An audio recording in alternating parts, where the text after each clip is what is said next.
Second উঠতেছে বয়ে দেন জয় নিতাই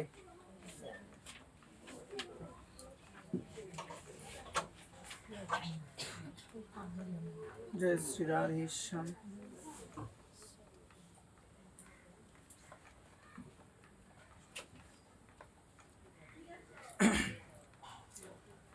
জয় নিতাই গৌর হরি বল জয় শ্রী রাধেশ্যাম জয় শ্রী রাধেশ্যাম জয় শ্রী রাধেশ্যাম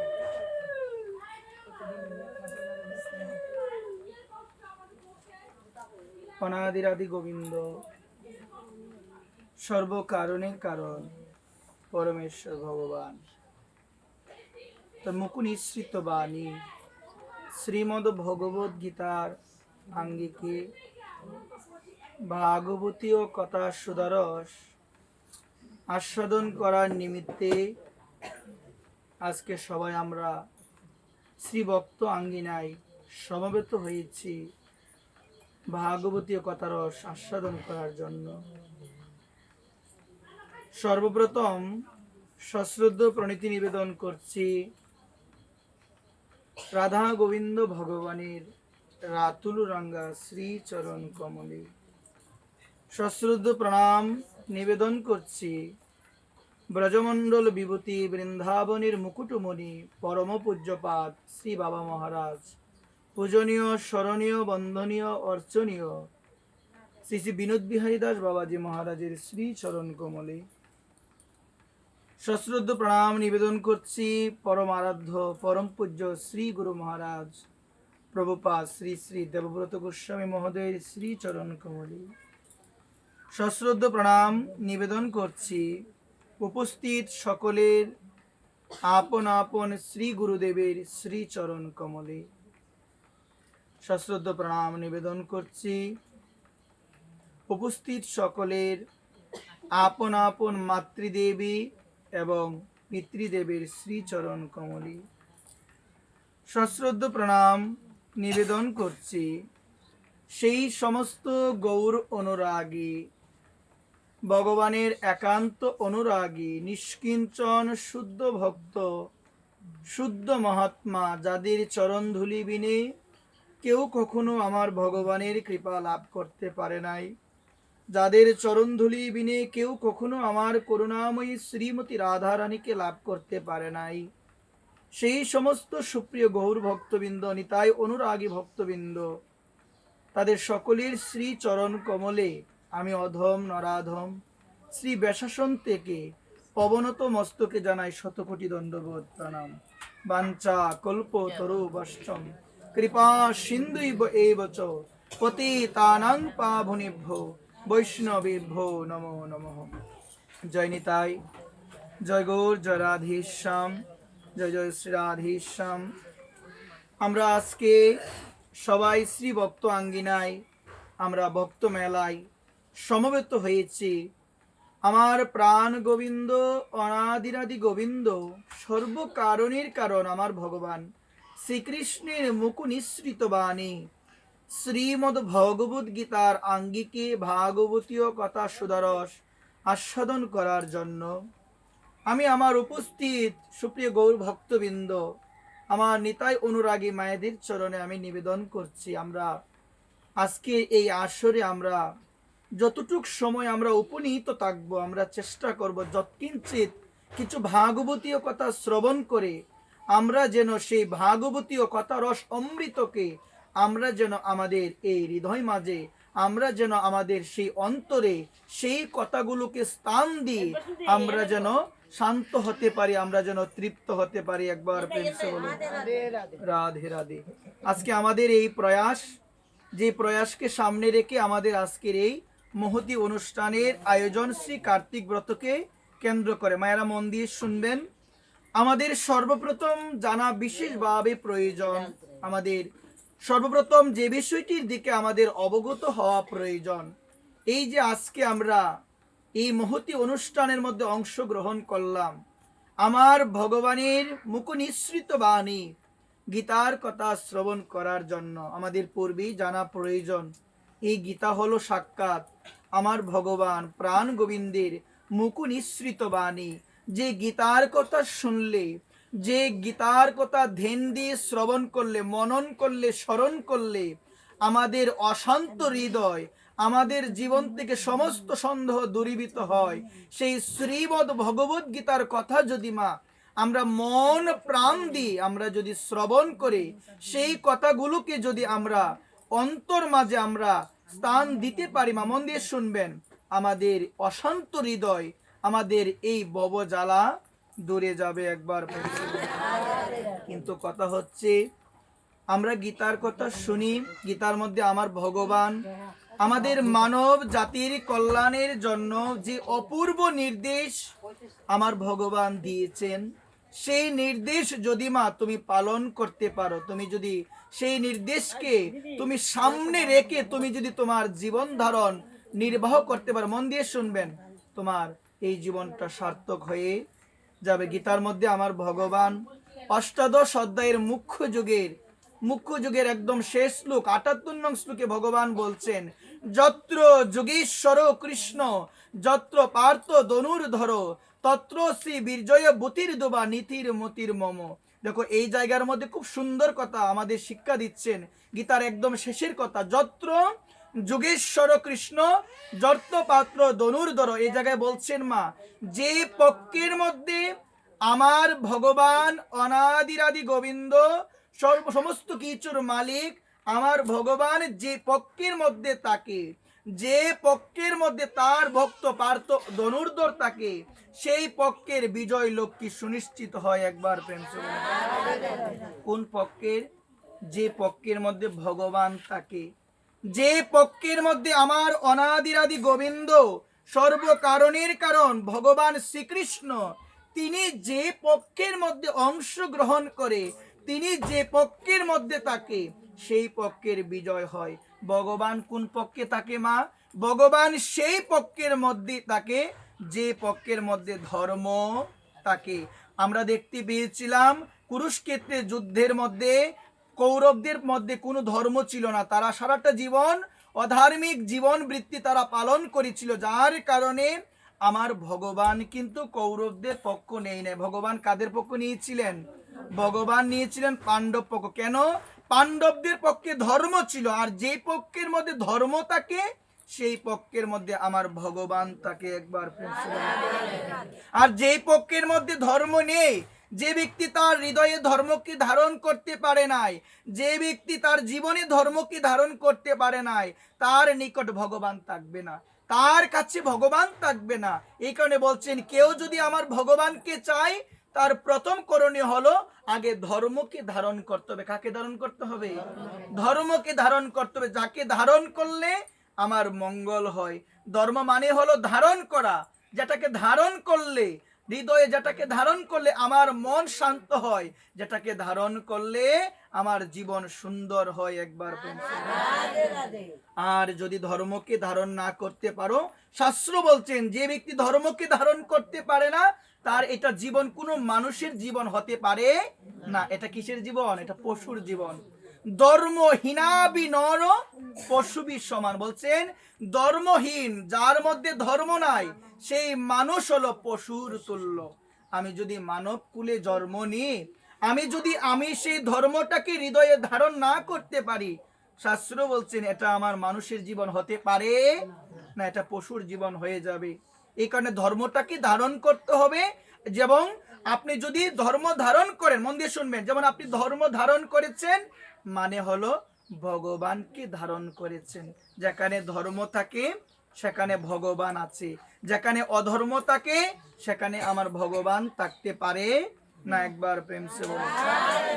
আর এই কলিযুগের মধ্যে মা একমাত্র ধর্মই হলো হরিনাম সংকীর্তন। কলিযুগের যুগ ধর্ম হরিনাম সংকীর্তন, এতদর্থে অবতীর্ণ শ্রী সচির নন্দন।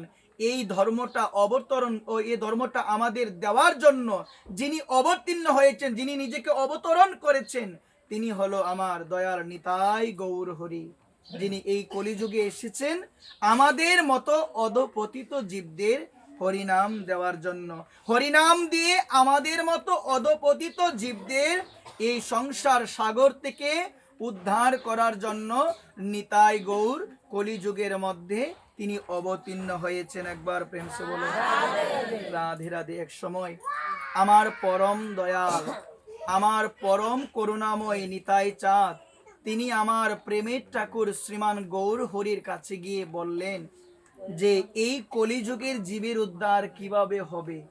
এই কলিযুগের মানুষ তারা ধর্ম করে না, তারা সংসারের বিপাকে পড়ে গিয়ে তারা প্রভু তোমায় ভুলে গিয়েছে, তাদের উদ্ধার কিভাবে হবে। যখন আমার পরম দয়াল, যখন আমার পরম করুণাময় নিতাই চাঁদ তিনি বললেন আমার কলিযুগ পাবন অবতার শ্রীকৃষ্ণ চৈতন্য মহাপ্রভুর কাছে গিয়ে যে এই কলির মানুষের উদ্ধার কিভাবে হবে, কিভাবে সম্ভব, তখন আমার কলিযুগ পাবন অবতার আমার গৌর সুন্দর তিনি নিতাই চাঁদকে বললেন যে কলিযুগের মানুষের উদ্ধার সম্ভব হবে একমাত্র হরিনামের দ্বারা। একমাত্র হরিনামকে যদি তারা আশ্রয় করে তাতেই তাদের উদ্ধার হবে। একমাত্র হরিনামকে যদি তারা জীবনে ধারণ করে তাতেই তাদের উদ্ধার হবে। বলছে নিতাই তুমি প্রত্যেকের ধারে ধারে গিয়ে তুমি ভিক্ষা করো, প্রত্যেকের ধারে ধারে গিয়ে তুমি ভিক্ষা করো। এই কথা বলার পরে নিতাই চিন্তা করলো ভিক্ষা করতে গেলে রাজ বেশ ধারণ করলে কিন্তু ভিক্ষা পাওয়া যাবে না। ভিক্ষা যদি করতে হয় আমাকে ভিক্ষার ঝুলি কাদের মধ্যে নিতে হবে। মন দিয়ে শুনবেন, আমাকে ভিক্ষার ঝুলি কিসে নিতে হবে বলেন? কাদের মধ্যে নিতে হবে, তাহলে আমি ভিক্ষা পাবো, অন্যথায় কেউ কিন্তু আমাকে ভিক্ষা দিবে না। একবার প্রেম সে বলো।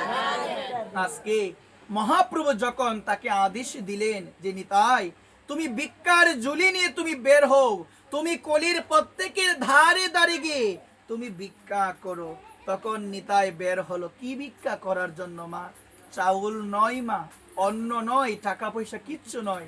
তিনি প্রত্যেকের ধারে ধারে যাচ্ছেন। এক সময় এক মা, এক মায়ের শ্রী আঙ্গিনায় নিতাই চাঁদ গেলেন, বলছেন মা তুমি আমাকে ভিক্ষা দাও। এই কথা বলার পরে, এই কথা যখনই বললেন নিতাই চাঁদ মা তুমি আমাকে ভিক্ষা দাও, মা ঘর থেকে চাউল ডাল নিয়ে বের হলো।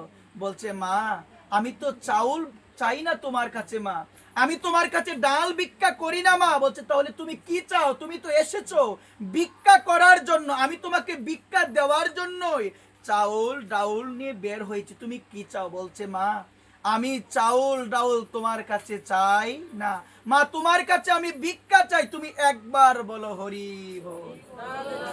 আমি তোমার কাছে ভিক্ষা চাই, হরি নামের ভিক্ষা, আমি অন্য কোনো কিছু মা তোমার কাছে চাই না। তুমি যদি একবার বলো হরি বল মা, আমার সেটাই হলো আমার পাওয়া মা।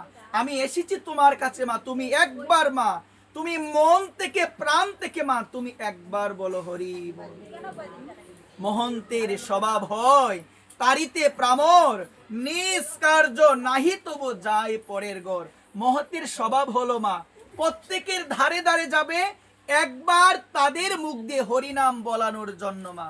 শাস্ত্র বলছেন এক কৃষ্ণ নামে যত পাপ হরে, পাপীর কি সাধ্য আছে তত পাপ করে মা।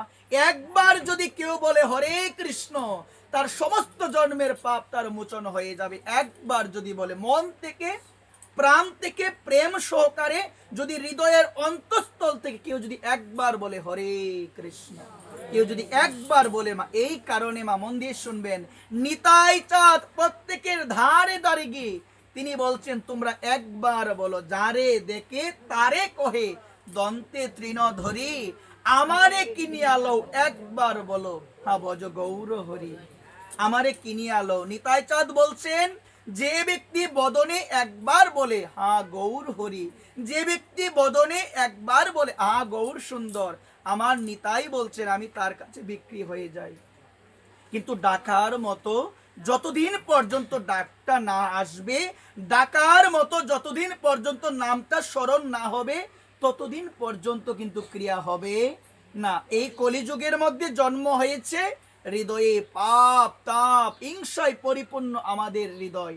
আমরা যদি সেই হিংসাকে হৃদয় থেকে দূরে সরাতে চাই, একমাত্র নামই পারবে আমাদের হৃদয়ের থেকে সমস্ত হিংসাকে দূরে সরিয়ে দিতে। এই কারণে তুমি যদি সর্বদা হরে কৃষ্ণ কৃষ্ণ কৃষ্ণ হরে হরে, হরে রাম রাম রাম হরে হরে, তুমি যদি সর্বদা এই নামকে স্মরণ করো। ওই নাম করতে করতে তোমার হৃদয় থেকে সমস্ত হিংসা, তোমার হৃদয় থেকে সমস্ত দেশ দূর হয়ে যাবে। এটা তখনই সম্ভব হবে মা, তুমি নিজেই বুঝতে পারবে মা।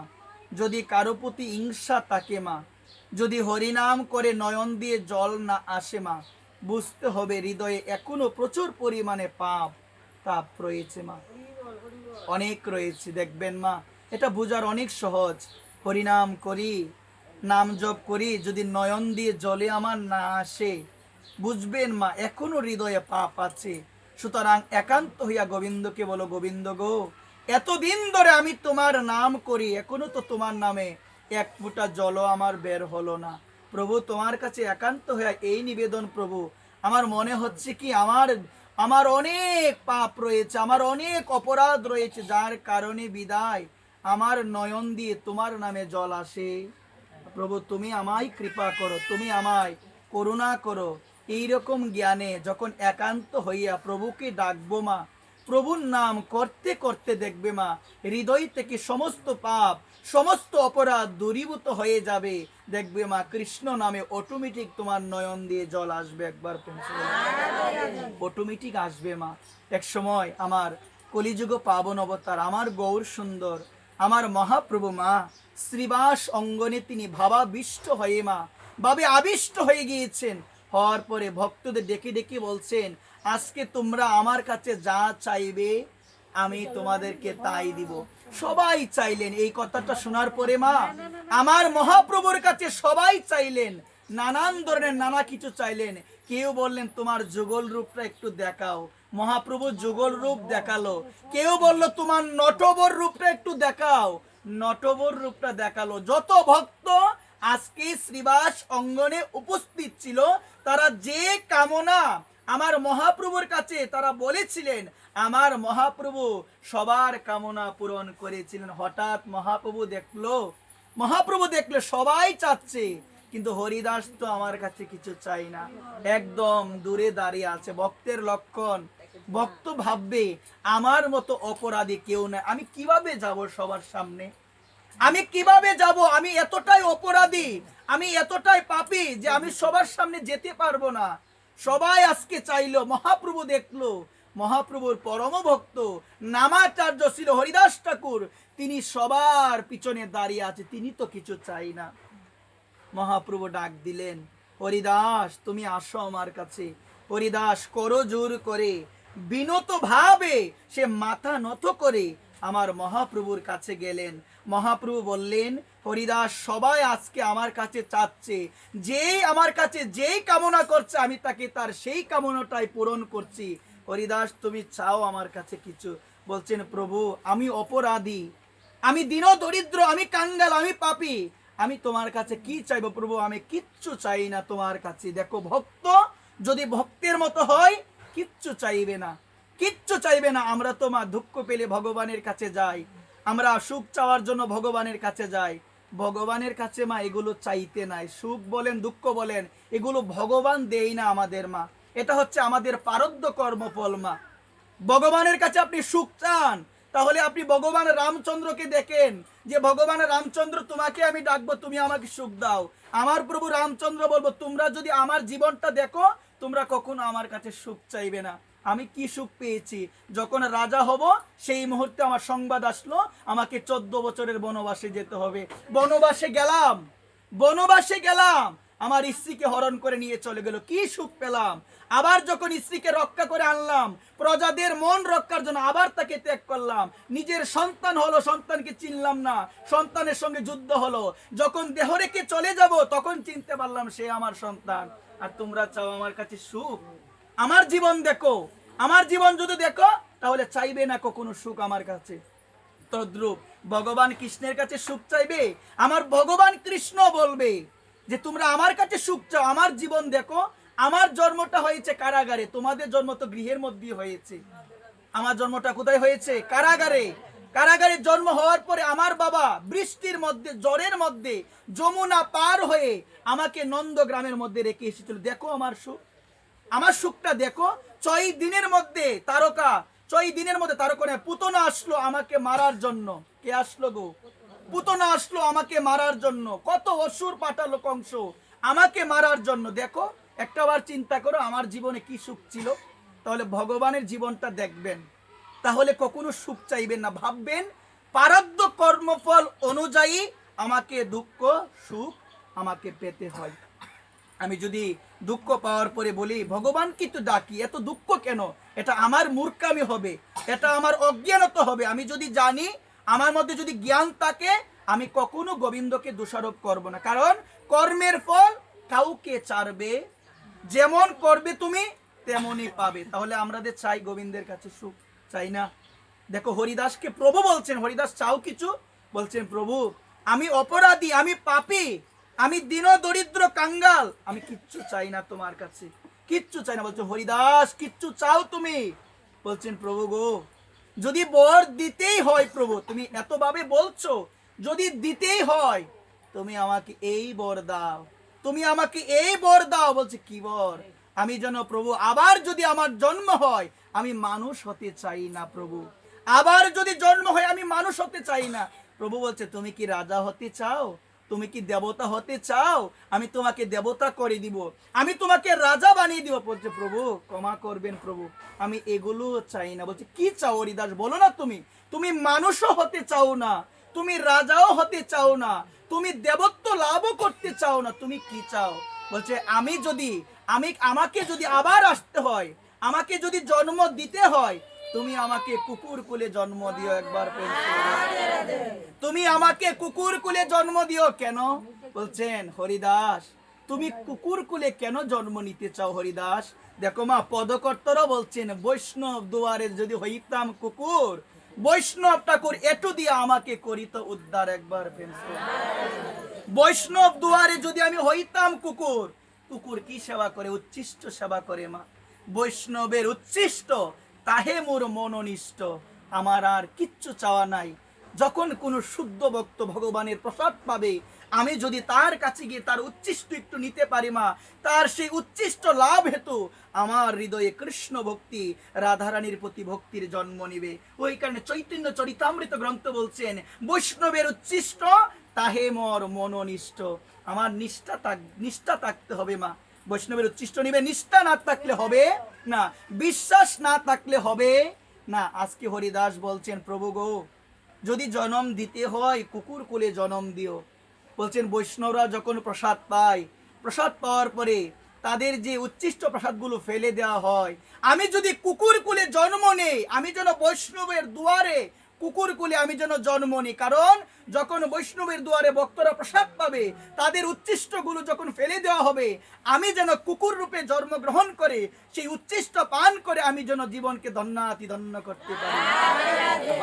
বৈষ্ণব দুয়ারে যদি আমি হইতাম কুকুর, আমার বৈষ্ণব গোসাই দয়ার গোসাই, দয়ার ঠাকুর করুণার সাগর আমার বৈষ্ণব গোসাই তাদের উচ্ছিষ্ট দিয়ে আমার মতো পাপীকে এই ত্রিজগৎ দুঃখময় সংসার থেকে আমাকে উদ্ধার করে গোবিন্দের চরণে পৌঁছে দিত। এখানে বৈষ্ণবের চরণে এই প্রার্থনা, বৈষ্ণব গোসাই আমার মতো পাপীকে কৃপা করো বৈষ্ণব গোসাই। বৈষ্ণব গোসাই কারণ বৈষ্ণবের করুণা বিনে, বৈষ্ণবের কৃপা বিনে ভগবানকে পাওয়া যাবে না। ভগবানের দুয়ারে যদি যেতে চাও, সরাসরি ভাবে ভগবানের দুয়ারে গেলে হবে? মন দিয়ে শুনবেন, সরাসরি ভাবে ভগবানের দুয়ারে প্রবেশ করা যাবে না। আমি ভগবানকে ডাকবো, ভগবানের নাম করব, কিন্তু কোনো বৈষ্ণব চরণে আশ্রিত হব না, কোনো সৎ গুরুদেবের চরণে আশ্রিত হব না মা। মা মন দিয়ে শুনবেন মা, ওই রকম ভাবে যদি চলি মা, গোবিন্দের চরণ আমি প্রাপ্ত করতে পারবো না। মন দিয়ে শুনবেন মা, জানা বিশেষভাবে প্রয়োজন। এটা বিশেষভাবে আমাদের জানতে হবে যে ভগবানের দুয়ারে যদি পৌঁছাতে চাও, শুদ্ধ ভক্ত, শুদ্ধ বৈষ্ণব তাদের চরণে আগে যেতে হবে। কারণ তাদের কৃপা না হলে ভগবানের দুয়ারে কেউ প্রবেশ করতে পারবে না। ওই কারণে মা ভগবানকে যদি পেতে চাও, মা মন দিয়ে কথাটি শুনবেন মা, শোনা বিশেষ প্রয়োজন। ভগবানের কাছে যদি যেতে চাও, তোমার প্রথম করণীয় হলো আগে বৈষ্ণব চরণে মাথা নত করো একবার। বৈষ্ণবের কৃপাতে, বৈষ্ণবের করুণাতে, বৈষ্ণবের দিশাতে তুমি গোবিন্দের চরণে যেতে পারবে। আর তুমি যদি মা ভক্ত চরণে আশ্রয় না নাও মা, তুমি যদি ভক্তকে ভালো না বাসো মা, মা মন দিয়ে শুনবেন, গোবিন্দকে প্রাপ্ত করা যাবে না? একবার প্রিন্সে বলো, গোবিন্দকে প্রাপ্ত করা যাবে না। এই কারণে সকল ভক্ত চরণে আমি অধম, আমি নরাধম, আমি দণ্ডবোধ প্রণাম নিবেদন করে বলবো মা, এখনো সময় আছে মা, এই সাংসারিক মায়া ত্যাগ করে দিয়ে মা একটাবার এই পথে চলে আসো। জীবন শেষের দিকে, জীবন আমাদের শেষের দিকে চলে যাচ্ছে মা, কোনো গ্যারান্টি নেই মা। মন দিয়ে শুনবেন, আমি সেদিন একটা মোবাইলে দেখলাম পোস্টের মধ্যে একটা ছেলে, যার নাম হলো দীপঙ্কর দীপ্ত। মন দিয়ে শুনবেন, 21 বছরের ছেলেটা হার্ট অ্যাটাক করে মালয়েশিয়ার মধ্যে মারা গিয়েছে। বাংলাদেশের হিন্দু সন্তান মা, মন দিয়ে শুনবেন, কোনো গ্যারান্টি নেই মা। এই ছেলেটা মানুষকে এত আনন্দ দিত তার ভিডিওর মাধ্যমে, দেখো মা একটু সময়ের মাধ্যমে মা সমস্ত কিছু শেষ হয়ে গেল। অথচ কত বড়াই, কত অহংকার আমরা করি। 50 হয়ে গেল বছর, 60 হয়ে গেল বছর, কারো হয়ে গেল 70, এখনো অহংকারে বিন্দু পরিমাণ কোনো কমতি নাই। একটাবার ভাবি না তারও কত সম্মান। আজকে সবাই তাকে নিয়ে বলা বলি করছে, আজকে সবাই কষ্ট পাচ্ছে। এত সুন্দর একটা ছেলে, এত সুন্দরভাবে কথা বলতো, এত সুন্দর ভিডিও বানিয়ে মানুষকে আনন্দ দিত, 1 সেকেন্ডের মাধ্যমে সমস্ত কিছু শেষ হয়ে গেল। হার্ট অ্যাটাক করে 21 বছরের ছেলে। দেখো মা, কার কখন মৃত্যু হবে আমরা কেউ জানি। আহা, কি আমার আমার আমার আমার আর করবেন না মা, এখনো সময় আছে। আমার আমার আর কইরেন না, এটা ত্যাগ করে দেন। আমার আমার করবেন না। এক সময় এই গড়টা ছিল যে ব্যক্তি, সে বলতো আমার গড়, কিন্তু উনি আর এখন নাই। এখন উনার ছেলে বলে আমার গড়, বলে না। একদিন উনিও থাকবে না, আবার উনার ছেলে বলবে আমার গড়। এক সময় উনিও থাকবে না, আবার ওর ছেলে বলবে আহা, সে তো বলেছিল আমার গড়, আমার টাকা, আমার ব্যাংক ব্যালেন্স, এখন সে নাই, তার ছেলেও বলছে এই কথা।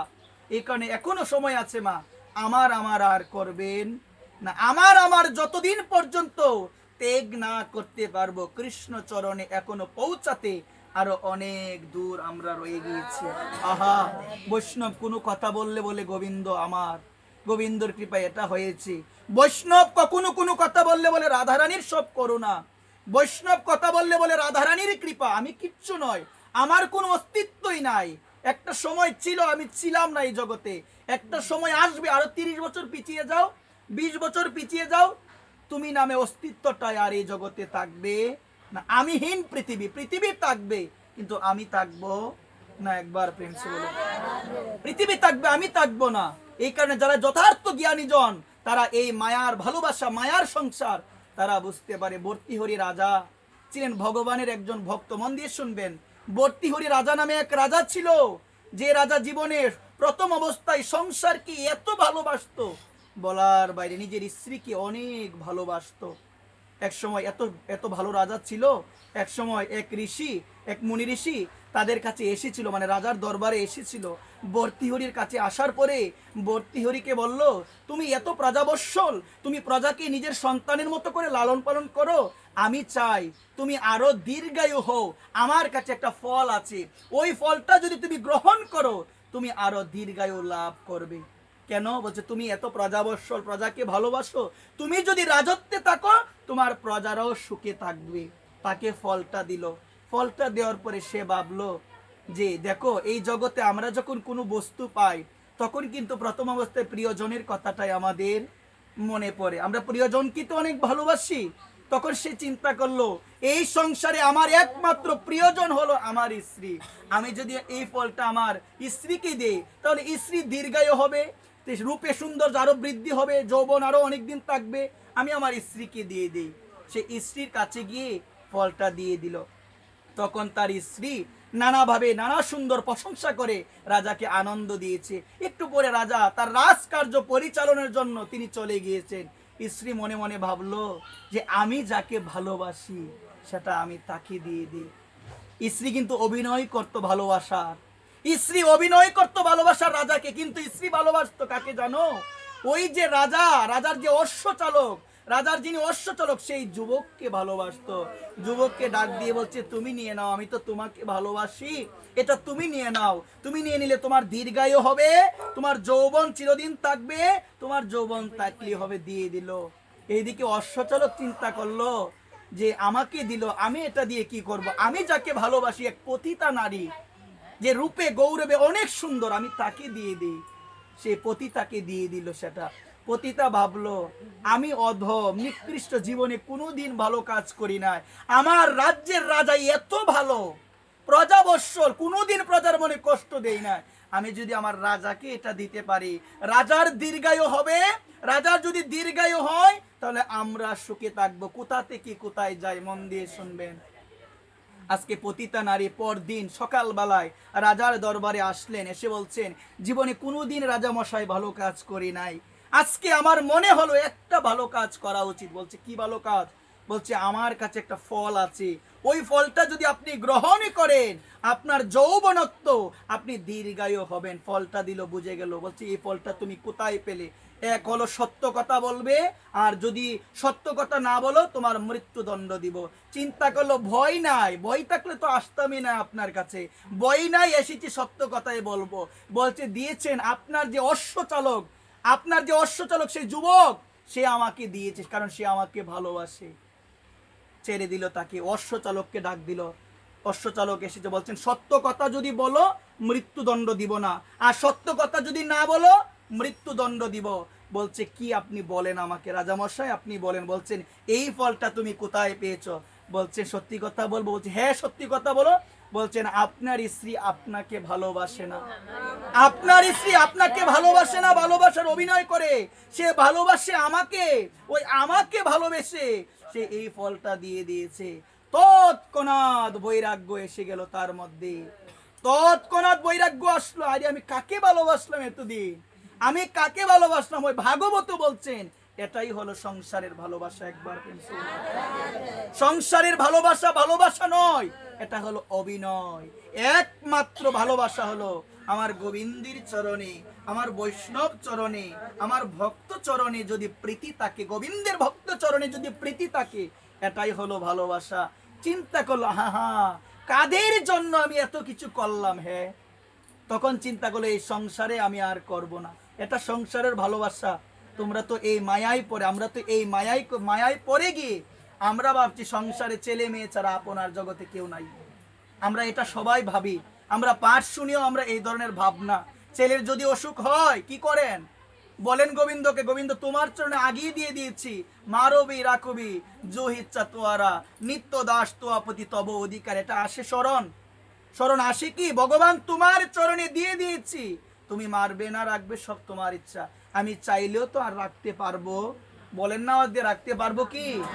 তো মন দিয়ে শুনবেন মা কথাগুলো, আমি চাইলেই তো রাখতে পারবো না। এই জন্য মা আমাদের জানা বিশেষভাবে প্রয়োজন, চাইলে ধরে রাখা যাবে না। এই কারণে এখনো সময় আছে মা, এখনো সময় আছে। মন থেকে উপলব্ধি করার চেষ্টা করবেন, মন থেকে বোঝার চেষ্টা করবেন এই জগৎ সংসারে আমার বলে কিচ্ছু নাই।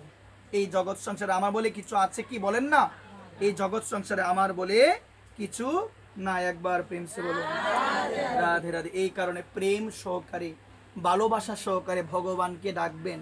দেখবেন ভালোবাসা সহকারে ভগবান ডাকলে অতি শীঘ্রই আমার ভগবান অনাদিরাদি গোবিন্দ আপনার কাছে নিজেকে ধরা দিবেই, নিজেকে ধরা দিবেই। মা, নিরামিষ খেলে ভগবান পাওয়া যায়, পাওয়া যায় কি ভগবানকে? মীরাবাইয়ের খুব সুন্দর একটা কথা আছে মা, শুধুমাত্র যদি তীর্থ স্নান করে ভগবানকে পাওয়া যেত মা, ওই তীর্থের জলের মধ্যে কত মাছ থাকে, কত জীবজন্তু থাকে, তারা তো কত আগে আমার ভগবানকে লাভ করত। মীরাবাই বলছেন তীর্থ স্নান করে শুধুমাত্র ভগবানকে পাওয়া যায় না। তারপরে বলছেন যে অমুক ব্যক্তি না ফলমূল গ্রহণ করে সে মনে হয় ভগবানকে পাবে। আমরা অনেক সময় বলি না, মীরাবাই বলছেন ফলমূলকে যদি ভগবানকে পাওয়া যেত, বানর কি খায়? আহা, বানর কি খাই গো? ফলমূল পায়। তাহলে তো বানর কত আগে আমার ভগবানকে লাভ করতে হয়। ফলমূল পেয়ে ভগবানকে পাওয়া যায়, এটা মীরাবাইয়ের কথা। আপনি বলতে পারেন নিরামিষ যারা খায় তারা কি পাবে না? তাহলে ছাগল কি পায় গো? ছাগল কি মাছ মাংস পায়? ছাগল কি পায়? নিরামিষকে যদি ভগবানকে পাওয়া যেত, মন দিয়ে শুনবেন, নিরামিষকে, যে আমি প্রসাদ বুঝি, আমি নিরামিষ বুঝি, পেয়ে যাব আমার ভগবানকে, মন দিয়ে শুনবেন, তাহলে ছাগল কত আগে ভগবানকে লাভ করতো। একবার বৈষ্ণব হয়ে গেলাম, তিলক মালা দিলাম, যমরাজ আর ধরবে না। এটা ভ্রান্ত ধারণা। মনে যদি আমার সেই পরিমাণ গোবিন্দের প্রতি অনুরাগ না থাকে, আমি যদি রাবণের মতো বেশ নিয়ে বসে থাকি, আর মনে যদি অহংকার থাকে, হিংসা থাকে, আত্মগরিমা থাকে, ওই বৈষ্ণবত্বী দিয়ে যমরাজের কাছেই যেতে হবে একবার। এই কারণে মন থেকে কামনা, বাসনা, হিংসা, সমস্ত ক্রোধ, রাগ, সমস্ত কিছুকে দূরে সরাতে হবে। তারপরে বলছে অমুকে ব্রহ্মচারী গো, অমুকে পেয়ে যাবে আমার ভগবানকে। বিয়ে করে না এত বড় সাধু, ভগবানকে পেয়ে যাবে। আহা, বলছেন তাহলে ইজরারা কত আগে ভগবানকে লাভ করতো, তারা তো বিয়ে করে না। হয় কি, ইজরারা কত আগে আমার ভগবানকে লাভ করতো। বলে না যে ব্রহ্মচারী আমার গুরুদেব বলে যে অমুক সাধু ব্রহ্মচারী ভগবানকে পাবে। ব্রহ্মচারী হলে যে ভগবানকে পাওয়া যায়, নারী সঙ্গ না করলে যে ভগবানকে পাওয়া যায়, তাহলে ইজরা আগে ভগবানকে লাভ করতো। একবার প্রেম সে রাধে রাধে।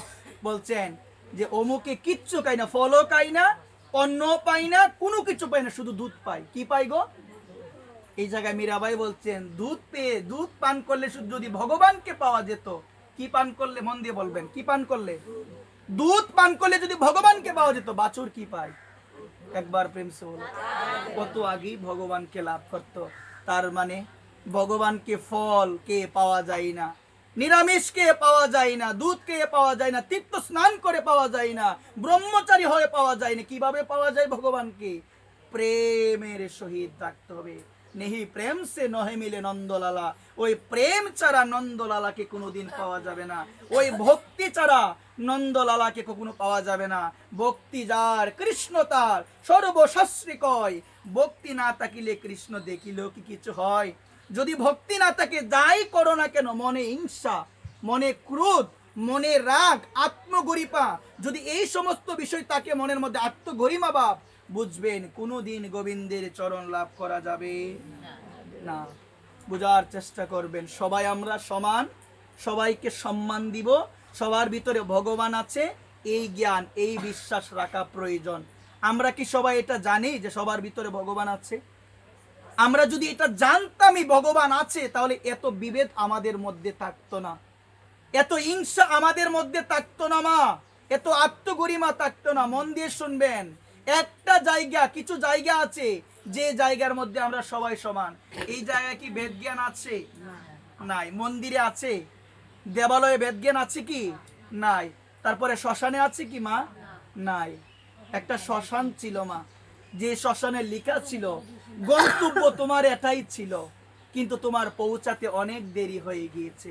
এক শ্মশান, শ্মশানের মধ্যে কি লেখা বলেন? গন্তব্য তোমার এটাই ছিল, আসল গন্তব্য তোমার শ্মশানই ছিল, কিন্তু তোমার পৌঁছাতে অনেক দিন লেগে গিয়েছে। তোমার আমার শেষ ঠিকানা, তোমার আমার শেষ ঠিকানা হলো এই শ্মশান। সবাইকে যেতে হবে, তুমি না চাইলেও তোমাকে যেতে হবে। যেখানে গেলে 2-3 ঘন্টার আগুনে পুড়ে একদম তোমায় শেষ করে দিবে। আহা, কি অহংকার, কি আত্মগরিমা! আমি শ্মশানে গিয়েও আমার উপলব্ধি হয় না। এই জায়গায় আমাকে একদিন আসতে হবে, এই জায়গায় যেতে হবে। তুমি হাসলেও মরে যাবে, তুমি কাঁদলেও মরে যাবে, তুমি কোটি টাকার সম্পত্তি থাকলেও মরে যাবে, দীন দরিদ্র কাঙ্গাল তুমি তাও মরে যাবে। তুমি সোনার ঘরের মধ্যে ঘুমাচ্ছ, তাতেও মরে যেতে হবে। তোমার ঘর নাই, তুমি সোনের ঘরের মধ্যে ঘুমাচ্ছ, তাতেও তোমাকে মরে যেতে হবে। ওই মৃত্যু থেকে কেউ কি বাঁচতে পারে? বলেন না আওয়াজ দিয়ে, বাঁচতে পারে কি মা? আমার মায়েদের ঘুম পায়, অনেকেরই ঘুম পাচ্ছে। রাধে রাধে। ভগবানের কথা এখানে বিশ্রাম দিব মা। ঘুম পেলে মা কথা বলতে, আমার কথা হচ্ছে কি জানেন মা, আমি এত গলা দিয়ে বলি, এখন আমি যদি দেখি কেউ ঘুমায়, পাটে ঘুমা, কিন্তু এটা কিন্তু কলির একটা লক্ষণ এক প্রকারে। মন দিয়ে শুনবেন, আমরা কিন্তু আসনই জয় করতে পারি না। কেউ বসেছে এইভাবে, কেউ বসেছে এইভাবে, ঘুম পাবে না কিভাবে মা? জানা আমরা আসল জায়গায় দুর্বল মা, আসল কথা, সত্যি কথা মা। ভাগবতে আছে বিধান মা, তোমার আসনিতে হয় নাই, তুমি বসেছো উচ্চ আসনে। তুমি অনেকে বলতে পারে যে কোমরের সমস্যা, এটাও কলির এক প্রকারের দশাই। আগে ছিল না একটা মা, এগুলো ছিল না আগে মা। এখন আসল নিয়ম হচ্ছে মা, আসনে বসতে হবে, একদম শিরা টান টান করে বসতে হবে। কলি আসবে, আক্রমণ করবে, কলি আসবে। ভাগবতে বলছেন জিতাসন, জিতাশাসো, জিতাসন। আগে তোমার আসনকে জয় করতে হবে। যে আসনে বসেছো, এভাবে বসলে ঘুম আসবে, এভাবে বসলে ঘুম আসবে। সুযোগ করে দিচ্ছ কলিকে, কলি তো তোমার মাথায় ভর করবে। এই কারণে আসন জয় করো। এই যে কথাগুলো হচ্ছে আমরা কিন্তু ধারণ করতে পারি না, বিধায় আজকে আমাদের এই অবস্থা। ভাগবতের কথা যদি ভালো করে শুনতামই আমরা, সবাই আমরা এতদিনে বৈষ্ণবী হয়ে যেতাম। শুনি কেমন ভাবে, এটাও আছে শাস্ত্রে, কলিযুক্ত, যে আমাকে যদি কেউ বলে আমি শুনি ভালোভাবে, আমি বলি কি, যদি আপনি শুনতেন ভালোভাবে আমিষ কবি ছেড়ে দিতেন আপনি। তাহলে আপনি এমন ভাবেই শুনছেন আর আমরা এমন ভাবেই বলছি। কিন্তু আমাদের কথা হচ্ছে যদি আমরা ধারাবাহিকভাবে এগুতে পারি। এখন তো আমাদের বিরক্তি আসে নাই, প্রথমে বিরক্তি ভাব আসবে যারা সাধুর পথে আসবে, প্রথমে অখাদ্যর প্রতি বিরক্তি আসবে, যেটা এসেছিল আমরা বলছি, বিরক্তি আসবে, গন্ধ শুনতে পারবেন না, বিরক্তি লাগবে, ওই রকম ভাব থেকে প্রীতি আসবে আস্তে আস্তে, যেটা করছে এটা ভুল, যেটা করছে এটা ভুল, আমার আসা উচিত এই পথে, আমার সমস্ত সময় চলে গিয়েছে। কিন্তু এটা কলির যুগ, এটা কলির যুগ। এখানে মানুষ শুনে বেশি কিন্তু আচরণের দিকে মানুষ হলো শূন্য। একবার প্রেম সে বলে, আচরণের দিকে মানুষ কি সবাই বলেন, আচরণের দিকে মানুষ হলো শূন্য। এই কারণে সদ্গুরুদেবের কৃপা প্রাপ্ত হওয়া দরকার। বর্তমান সময়ে আমরা সদ্গুরুদেবের কৃপায় আমরা লাভ করতে সবাই পারছি না, যার কারণে আমাদের এই অবস্থা। মন দিয়ে একটা বিষয় শুনবেন, ভাগবত পাঠে আসলে একটা বিষয় শোনা প্রয়োজন, শোনা প্রয়োজন। এই যে মায়ার বন্ধনে আপনারা আবদ্ধ হয়ে আছেন, এই মায়ার বন্ধনে ছেলে মেয়ে কিচ্ছু যাবে না। আপনি বলছেন আমার ছেলে ছাড়া চলবে না, আমার মেয়ে ছাড়া চলবে না, এরা হচ্ছে আমার আপন। অনেকে বলে প্রসাদ পাওয়ার ইচ্ছা হয়, ছেলে মেয়েরে কি করব। আরে কেউ যাবে না তোমার দিন শেষের দিন, কেউ যাবে না, কেউ যাবে না। কিন্তু অনেকে বলে উপলব্ধিতে আসে না, অনেকে বলে প্রসাদ যে পাবো, রোগ হয়ে গেলে কারো হাতে পাবো না। হ্যাঁ, তোমার বিশ্বাসটা কেমন গো? তুমি কি ভক্ত চরিত্র শোনো না? তুমি যদি ভক্তমাল পড়তে তুমি বলতে না যার কেউ নাই। হরিদাস ঠাকুর একটা কথা প্রায়ই বলতেন, হরিদাস ঠাকুর বলতেন, কারণ এই জগতে হরিদাস ঠাকুরের কেউ ছিল না। হরিদাস ঠাকুর বলতেন যার কেউ নাই তার আছে গো, কে গো আছে, তার ভগবান আছে। মন দিয়ে শুনবেন, তিনি প্রায়ই বলতেন যার কেউ নাই তার ভগবান আছে। তুমি তো বিশ্বাসই করতে পারলে না, তুমি কিভাবে বলো যে আমি এই পথে আসলে আমার কি হবে? মাধব দাস কেউ ছিল না তার, যখন বিছানায় পড়ে গিয়েছে জগন্নাথ ভগবান এসেছে, মাধব দাসের নিজের হাতে শৌচ কার্য করেছে আমার ভগবান জগন্নাথ। তুমি যদি ডাকার মতো ডাকতে পারো, কেউ যদি নাও আসে, ভগবান আসবেই আসবে। কিন্তু তোমার ডাকার মধ্যে বিশ্বাস নাই, তোমার করার মধ্যে বিশ্বাস নাই, সেবার মধ্যে বিশ্বাস নাই, নামের প্রতি বিশ্বাস নাই। আজকে এই জন্যই আমাদের এই দুর্দশা, আজকে এই জন্য দুর্দশা। মাধব দাসকে, মাধব দাস যখন বিছানায় পড়ে গিয়েছিলেন, বিছানা থেকে উঠতে পারে না, তিনি তার যে রুম রয়েছে, তিনি যেখানে শয়ন করেন, ওই রুমের মধ্যে, ওই শয়ন কক্ষের মধ্যে তিনি বিছানার মধ্যে পায়খানা প্রস্রাব করে ভগবান জগন্নাথ উনি দেখলেন। কে দেখলেন? ভগবান জগন্নাথ, উনি অন্তর্যামী দেখলেন। আজকে আমার ভক্ত মাধব দাস বিছানায় পড়ে আছে, সে শৌচকৃত্য বিছানার মধ্যে সে করছে, সে মলমূত্র ত্যাগ করছে। এখন আমি যদি তার কাছে না যাই, তার তো আর কেউ, ভগবান এসেছিলেন। এখন আপনারা বলবেন মাধব দাসের মধ্যে কি এমন ছিল গো? অনুরাগ। মাধব দাসের মধ্যে প্রেম ছিল, ওই মাধবের মধ্যে ভালোবাসা ছিল, যার কারণে আমার ভগবান জগন্নাথ মাধব দাসকে সহায়তা করেছিলেন। একবার প্রেম, আহা, যার কেউ নাই, কে আছে বলেন না? তুমি কিভাবে বলো? বারবার বলছি, কিভাবে বলো তুমি এই কথা? অনেকে এই উপদেশ দেয়, কিন্তু যারা যথার্থ সাধু তারা বলবে মা এই পথে আসো, মন প্রাণ দাও ভগবানকে, ভগবান তোমার দেখাশোনা করবে, ভগবান তোমার দেখাশোনা করবে। গোবিন্দ ঘোষের শ্রাদ্ধটা পর্যন্ত মহাপ্রভু করেছে। তাহলে আমরা কি বুঝি আর কি আমরা শুনলাম এতদিন? মা বিশ্বাসই নাই। গোবিন্দ ঘোষ জগতে কেউ নাই, স্ত্রী ছিল, স্ত্রী মারা গিয়েছে, সন্তান ছিল, সন্তান মারা গিয়েছে, মনে দুঃখ, হা হা, আমার শ্রাদ্ধ কে করবে, অন্ত্যেষ্টি কে করবে? ওই বিগ্রহ থেকে গোপীনাথ বলে উঠেছিল তোমার কোনো চিন্তা নাই, তোমার শ্রাদ্ধ আমি করব, তোমার মুখাগ্নি আমি করব। এখনো যদি যাওয়া হয় ভারতের অগ্রদ্বীপে, ওই অগ্রদ্বীপে এখনো রয়েছে গোবিন্দ ঘোষের শ্রাদ্ধ, এখনো হয়। গোপীনাথ ভগবান নিজে শ্রাদ্ধ করে। একবার এই বিগ্রহ আছে ভারতের অগ্রদ্বীপের মধ্যে। এই কারণে বিশ্বাস যদি না থাকে মা, কোনোদিন গোবিন্দকে পাওয়া যাবে না, কোনোদিন গোবিন্দকে পাওয়া যাবে না। এই কারণে সকল গৌর অনুরাগী, আর যাব না, বাড়াবো না, সকল গৌর অনুরাগী, নিতাই অনুরাগী ভক্ত চরণে আমি অধম নিবেদন করে বলবো, যার কেউ নাই পিছনের মানুষ আওয়াজ দেয় না। যার কেউ নাই তার স্বামী আছে, এটা বলে হাসি দেয় অনেকে। এতক্ষণ ধরে বলছি যার কেউ নাই ভগবান আছে, আওয়াজ নাই। হরিদাস ঠাকুর প্রায়ই বলতেন যার কেউ নাই ভগবান আছে। যদি মা এই বাক্যটা বিশ্বাস করতে পারো, আমার মনে হয় কি মা ভগবান তোমার কাছে ধরা দিবে। কিন্তু বিশ্বাস অতি তুচ্ছ হয়ে যায়, আমাদের বিশ্বাস অতি দুর্বল হয়ে যায়। আমি বলি কি বিশ্বাস যেন দুর্বল না হয়, সেই জন্য প্রতিনিয়ত সাধু সঙ্গ করা প্রয়োজন, বৈষ্ণব সঙ্গ করা প্রয়োজন, বৈষ্ণব সেবা দেওয়া প্রয়োজন। বর্তমানে সময়ে বৈষ্ণব সেবা উঠে যাচ্ছে। চাতল পারে ধনী লোকের কিন্তু গরিবদের দিবেন এমন, গরিব দেয় ফাঁকে ফাঁকে শোনা যায় না, বড় লোক দিলে কিন্তু শোনা যায়। 10 গ্রামের লোককে নিমন্ত্রণ দেওয়া হয়, কিন্তু এই মানসিকতা নাই ধনী। আহা, টাকা খালি জমান জমান ব্যাংক ভর্তি করেন, একটাবার ভাবেন না নিতে পারবেন না। একটু সেবা দিতে গেলে হিসাব এত খরচ হয়েছে, যাক পরেই দিব না, এত গীতা পাঠ পরেই দিব না, এত খরচ হবে। রাধে রাধে। এত টাকা জমায়া কোনো লাভ নাই, এত ব্যাংক ব্যালেন্স করেও কোনো লাভ নাই। এই যে দেখবেন মৌমাছি মধু সংগ্রহ করে, বুক কারা করে গো, মধুকর যারা তারা বুক করে। হ্যাঁ, এত কিছু বানালেন, একটাবার ভাবলেন না ভগবানকে দেওয়ার সময় না। রবিবার রাত্রি গীতা পাঠ হয়, বৃহস্পতিবার এখানে গীতা পাঠ হয়, 2 জন 4 মানুষই হয় না এখানে। এদিকে কি মানুষের কম অভাব?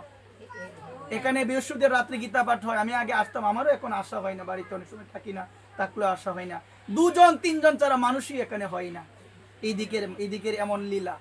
যদিও আমাদের রবিবারে অনেক মানুষ হয়, রবিবারে অনেক মানুষ হয়, আমাদের এখানে আসে অনেকেই, কিন্তু এখানের যে অবস্থা, করুণ অবস্থা, এত মানুষ এত পুরুষ, এদিকের একটা পুরুষও যায় না গীতা পাঠের মধ্যে একবার।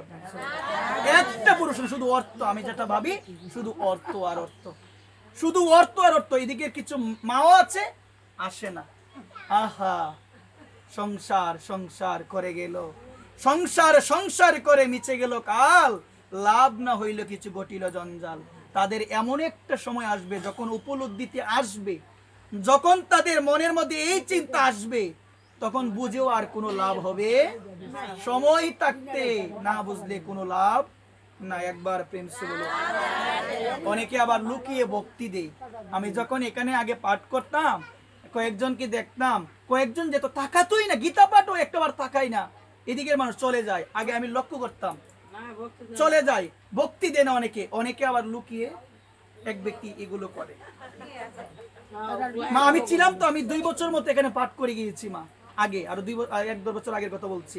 শুনবেন মন দিয়ে মা, এই জায়গার মধ্যে এই দিকের অবস্থাটা করুন অবস্থা। এই কারণে আমি আজকে বলছি এই জায়গার মধ্যে শুধুমাত্র 2 জন, এখন কয়জন হয়? ওনারা আসে, স্বামী স্ত্রী আর কয়েকজন মনে হয়। আমিও কমা পারতাম, আমার যদিও এখানে আসা হয় না, কারণ সেই সিস্টেম সুযোগ নাই সেখানে। এখন সকল ভক্তচরণে এই নিবেদন মা, আমরা কি বুঝি আর কি আমরা শুনলাম মা। গীতা পাঠে যদি প্রীতি না থাকে, বুঝবেন সেবা ভগবান গ্রহণ করছে না। ভাগবত পাঠে যদি প্রীতি না থাকে, ভাগবত পাঠ শ্রবণ করার যদি আকাঙ্ক্ষা না থাকে, বুঝবেন আপনার নিবেদিত সেবা এতদিন ধরে নিবেদন করেছেন ভগবানকে, কিচ্ছু ভগবান গ্রহণ করে নাই। অনেকে বলেন ঘরের মধ্যে সেবা আদি করে গো, ঘরের মধ্যে প্রতিদিন বিভিন্ন বুক দিয়ে সেবা দেই, লাভ হবে না কিচ্ছু। এই কারণে সকলের চরণে নিবেদন, কথাগুলো বোঝার বিষয়, কথাগুলো জানার বিষয়, উপলব্ধির বিষয়। আমি বলেছি ঠিক আছে, এখানে আমি বললেই যে পরিবর্তন হয়ে যাবে এমন নয়, যদি উপলব্ধিতে না আসে। বর্তমান কলিযুগের মধ্যে উপলব্ধির বড়ই অভাব। মায়েরা শুনে, বাবারা শুনে, উপলব্ধি নাই, উপলব্ধি নাই। কি শুনলাম, কি বুঝলাম?